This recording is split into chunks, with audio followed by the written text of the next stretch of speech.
We have a system that in many ways doesn't work well because the UK border agency clearly don't do the job properly.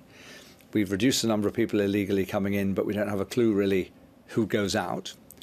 And therefore people who overstay just disappear and often aren't found again. That doesn't give confidence in the system.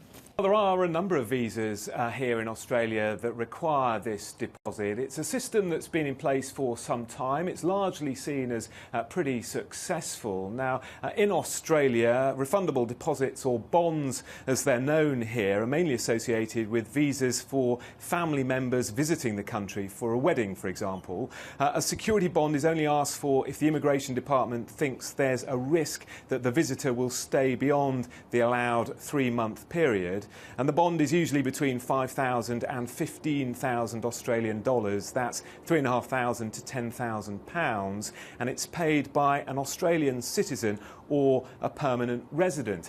Now, another example of where a bond might be paid is if a permanent resident or a citizen of Australia wants a relative to come over here for a long period, maybe even to live and be close to them. And a little earlier I spoke to an immigration expert at the University of Sydney who explained a little more. In Australia, we use it mainly for aged parents, so individuals who want to sponsor their parent over 65 to enter the country.